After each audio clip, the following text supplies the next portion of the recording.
আমাকে সুন্দর লাগছে না আজকে? হ্যাঁ সুন্দর লাগছে। এখন আমি বাড়ি যাই। ওদিন তোমার সাথে দেখা করতে যাই, আমার অনেকগুলো কাজ মিস হয়ে যায়।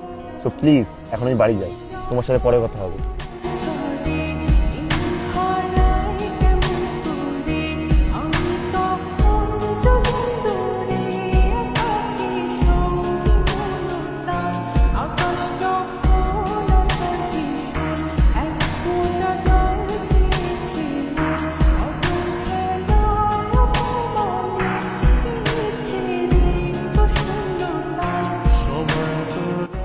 কিছু বলবে?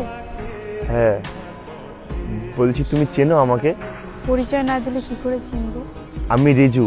আর তোমার নাম কি? নিশা। নিশা? জানো, তোমাকে না আমার অনেক চেনা চেনা লাগছে। মনে হয় কোথায় যেন আমি তোমাকে দেখেছি। হতে পারে। বলছি, তুমি কি এখানে কারোর জন্য অপেক্ষা করছো? না তো, কেন? এমনি। এমনি ছাড়া কি আর কিছু বলতে জানো? হ্যাঁ জানি তো। কি জানো? আচ্ছা, তোমার কোনো সোশ্যাল অ্যাকাউন্ট বা ফেসবুক আইডি আছে? আমি তোমাকে ফ্রেন্ড রিকোয়েস্ট পাঠিয়েছি। তুমি আমাকে ফ্রেন্ড রিকোয়েস্ট পাঠিয়েছো?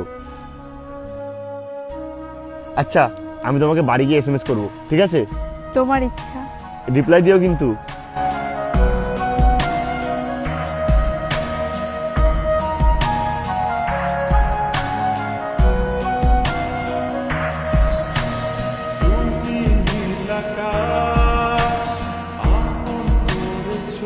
তুমি এখানে? কেন, আমাকে দেখে খুশি হওনি? না সেটা না, কিন্তু তোমার তো এখানে থাকার কথা না। তো কার থাকার কথা? আমি পরে তোমাকে সব বুঝিয়ে বলবো, ঠিক আছে? আচ্ছা, সে নয় পরে বলবে, কিন্তু কালকে তুমি আমাকে মেসেজ করলে না কেন? আমি পরে তোমাকে সব বুঝিয়ে বলবো, তুমি প্লিজ এখন যাও না। পরে কেন, এখনই বলো। কি হবে যে বুঝাই? আরে তুমি প্লিজ যাও, আমি তোমাকে সব পরে বলবো, প্লিজ প্লিজ তুমি যাও না। আরে তুমি এখানটায়, বিশ্বাস করো ওটা আমার বন্ধু ছিল। কে? কার কথা বলছো? কেউই তো নেই। ও চলে গেল, চলে গেল। কে চলে গেছে কিছুই তো বুঝতে পারছি না। আরে না কিছু না, ওই একটা ফ্রেন্ডের সাথে দেখা হয়েছিল আমার। তোমার তো তোমার ফ্রেন্ডদের সাথে কথা বলার জন্য অনেক সময় আছে, শুধু আমার সাথে কথা বলারই সময় নেই। তুমি তো জানো আমি কাজ নিয়ে ব্যস্ত থাকি, আর টাইম না পেলে আমি কি করব? পৃথিবীতে তো আর কেউ কাজ করে না, তুমি একাই কাজ করো। তোমার সাথে টেরা কথার জন্য না তোমার সাথে আমার কথা বলতে ইচ্ছা করে না। এত কষ্ট করে দেখা করতে আসবো, এসে আমার এসব শুনতে হবে? হ্যাঁ তো এসো না, তোমাকে আসতে কে বলেছে? ডেলি ডেলি দেখা করতে আমারও ভালো লাগে না। কি বললে? রিলেশন আছে ঠিক আছে, তোমার আমাকে পছন্দ হয়, আমার তোমাকে পছন্দ হয়, টাইম হবে বাড়িতে বলে দেবা, কাহিনী শেষ। রোজ রোজ তো দেখা করার নাটক কি আছে? রোজ আমার দেখা করতে ভালো লাগে না।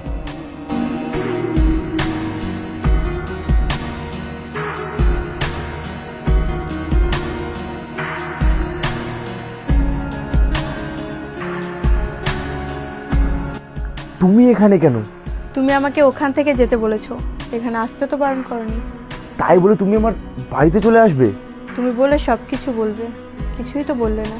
কালকে দেখা করে বলি। না, আমি এখনই শুনবো। আচ্ছা ঠিক আছে, তুমি বাইরে চলো প্লিজ, নাহলে কেউ দেখলে খুব বাজে ভাববে। এ নাও কফি। আমি কফি খাই না। শেট, তাহলে আগে বলতে আমি তোমার জন্য চা নিয়ে আসতাম। কথা ঘোরাচ্ছ কেন? আগে বলো মেয়েটা কে ছিল। তোমাকে আমি মিথ্যা কথা বলবো না, ওর নাম সুমি। ওকে আমি আগে খুব ভালোবাসতাম, কিন্তু বিশ্বাস করে এখন আর একটু ভালোবাসি না। কিন্তু কেন? আমার কেন জানি না ওকে আর পারফেক্ট মনে হয় না। আমার মনে হয় আমি বেটার কাউকে ডিজার্ভ করি। তাহলে তুমি ওকে ডাইরেক্ট কেন বলছো না যে তোমার ওকে ভালো লাগে না? বললেই তো হয়। কারণ আমি ওকে কষ্টও দিতে চাই না। তুমি চাওটা কি? জানি না। জানি না ছাড়া কি আর কিছু জানো? সেটাও জানি না।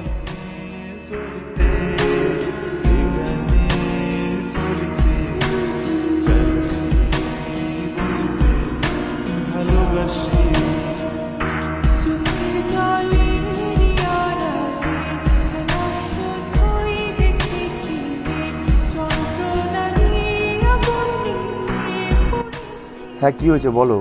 তোমাকে আমি কতবার কল করেছি, কল ধরছো না কেন? আরে সুমি, আমি ঘুমাবো, তুমি কেন বুঝতে পারছো না? তুমি সকালে কাজে যাবা, সারাদিন একটা মেসেজ করবা না, রাত্রে কল করবা না, তাহলে আমাদের কথাটা কখন হবে বলবে একটু? সুমি, তোমাকে আমি বারবার করে বললাম, তুমি সেম জিনিসগুলো আবার শুরু করেছো। তো আমি কি করবো, আমাকে একটু বলবে? আমাকে একটু ঘুমাতে দাও, আমার সকালে কাজ আছে, তাড়াতাড়ি উঠতে হবে, রাখছি।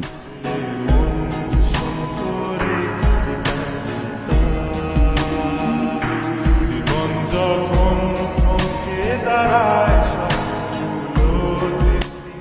কিরে মা, তোর মন খারাপ কেন? কিছু হয়নি মা, এমনি। আমি তোর মা, আমাকে কিছু না বললেও আমি সব বুঝি। কি যেন নাম ওই ছেলেটা? রিজু। কি হয়েছে বল আমাকে। আচ্ছা মা, আমি কি দেখতে সুন্দর না? কি বলছিস এগুলো? আমার মেয়ের মতো আর কোনো মেয়ে আছে নাকি? তাহলে মা সবই তো ঠিক ছিল, ও আমাকে ইগনোর কেন করে? কথা পর্যন্ত বলে না আমার সাথে। এখনো সময় আছে, একবার ভেবে দেখ।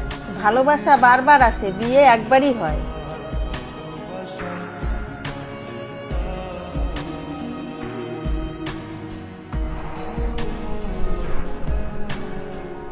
এভাবে সারা রাত কে টর্চার করে সুমি? আর টর্চার করবো না তোমাকে। তো কল কেন করেছো? শেষবারের মতো একটু দেখা করতে পারবে? সরি, আমি পারবো না, আমার কালকে কাজ আছে। আমি ওয়েট করব। তোমার ইচ্ছা হলে এসো, যদি না আসো তাহলে ধরে নিও এটাই আমাদের শেষ কথা।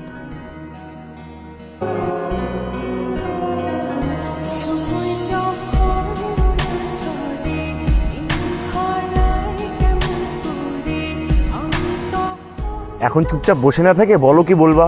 সবকিছু কি আগের মতো ঠিক করা যায় না? সব তো ঠিকই আছে, আমি তো কিছু চেঞ্জ করিনি। তুমি চেঞ্জ করোনি, কিন্তু তুমি চেঞ্জ হয়ে গেছো। বাহ, তোমাদের মেয়েদের এই অভ্যাসটা না খুব ভালো। প্রথমে বলবো তোমার এটা ভালো না, ওটা ভালো না, এই অভ্যাসটা চেঞ্জ করো, ওই অভ্যাসটা চেঞ্জ করো। পরে যখন ছেলেরা সেটা চেঞ্জ করবে তখন তোমরা বলবে তুমি চেঞ্জ হয়ে গেছো, তুমি আর আগের মতো নেই, তুমি অনেক বদলে গেছো। আরে ভাই, তোমরা চাওটা কি? সত্যি কথা বলতে আমি কি চাই আমি নিজেও জানি না। হয়তো একটু ভালো থাকতে চেয়েছিলাম। তা ভালো থাকো, তোমাকে না করেছে কে? আমাকে তোমার এখন আর সুন্দর লাগে না, তাই না? কিন্তু মনে আছে একটা সময় ছিল যখন তুমি আমার পেছন পেছন ঘুরতে। আরে বাবা, আমি তো বলিনি যে তোমাকে আমার ভালো লাগে না। বোঝা যায়। কি বোঝা যায়? তাহলে বলো, এখনো কি আমাকে তোমার পারফেক্ট লাগে? দেখেছো, বলতেও পারছো না। আরে আজও ফোনটা নিচ্ছ কেন? নিশাকে? আরে নিশা আমার ফ্রেন্ড হয়, এছাড়া আর বেশি কিছু না। ফ্রেন্ডের সাথে এত কথা আর আমার সাথে কথা বলারই সময় নেই, বোঝাচ্ছ আমাকে? আর এখানে বোঝানোর কি আছে, ও আমার জাস্ট ফ্রেন্ড, এছাড়া আর বেশি কিছু না। কেন তুমি এত মাথা খাচ্ছ ওর বিষয় নিয়ে? আমি ঠিকই জানতাম তোমার অন্য কাউকে পছন্দ হয়েছে। আমাকে একবার বলতে পারতে, আমি আর ডিস্টার্ব করতাম না। ভালো থেকো।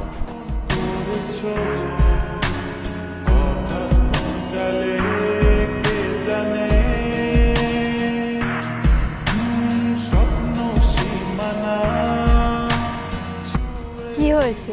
মন খারাপ? আমাকে শেয়ার করতে পারো। মাঝে মাঝে লাইফে এমন কিছু মোমেন্ট আসে না, যখন তুমি জাস্ট বুঝতে পারো না তোমার সাথে কি হচ্ছে। মরে যাওয়ার সাহসও পাও না, আবার বেঁচে থাকার ইচ্ছাও করে না। আমাদের থেকে কোনো জিনিস হারানোর আগে মেবি আমরা সেই জিনিসের ভ্যালু বুঝতে পারি না, তাই না? হয়তো। আমার মনে হয় আমি সুমিকে অনেক বেশি মিস করছি। তো কল করো ওকে। আরে পারছি না তো কল করতে, ইগো কাজ করছে যে। কিন্তু জানো, আমার খুব ভয় করছে। কি নিয়ে ভয় পাচ্ছ? আমি মেবি আমার লাইফের সবচেয়ে ভ্যালুয়েবল কাউকে হারিয়ে ফেলছি।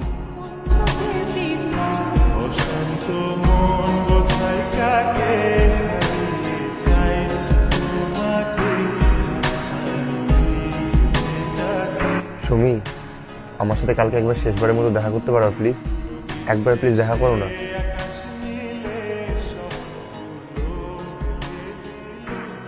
আমি কিছু বললে বিশ্বাস করবে তুমি? হ্যাঁ করব।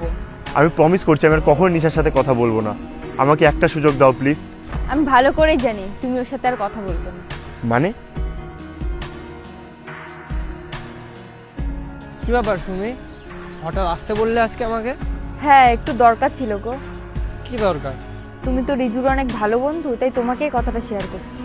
বেশ কয়েকদিন ধরে দেখছি রিজু না কেমন চেঞ্জ হয়ে গেছে।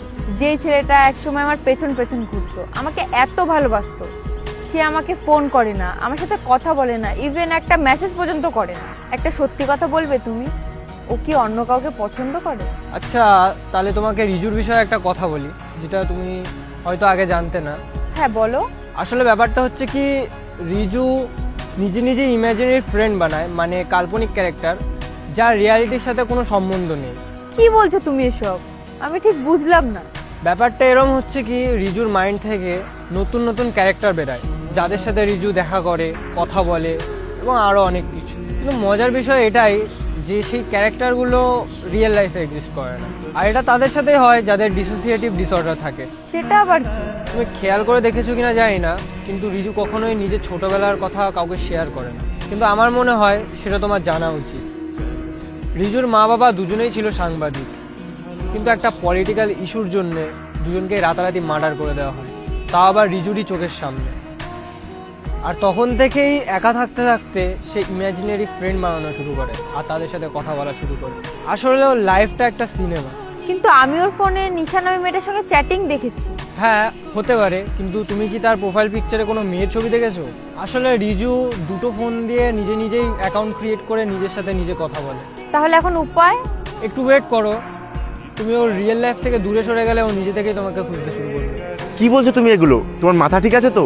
নিশা সত্যি আমার ফ্রেন্ড। তাহলে নিশার একটা ফটো দেখাও। ওর কোনো ফটো তো আমার কাছে নেই। ওর কোনো ফটো তো তোমার কাছে থাকবে না, কারণ ওর কোনো অস্তিত্ব এই পৃথিবীতে নেই। ও কেবলমাত্র তোমার কল্পনা। এখনো নিশাকে নিয়েই পড়ে থাকবা, যার কোনো অস্তিত্বই নেই। তাহলে বলো কেমন লাগে আমাকে? সুন্দর। কেমন সুন্দর? পুরো পারফেক্ট। হয়েছে, থাক। এখন নিশার ভূত মাথা থেকে নামলে চলো।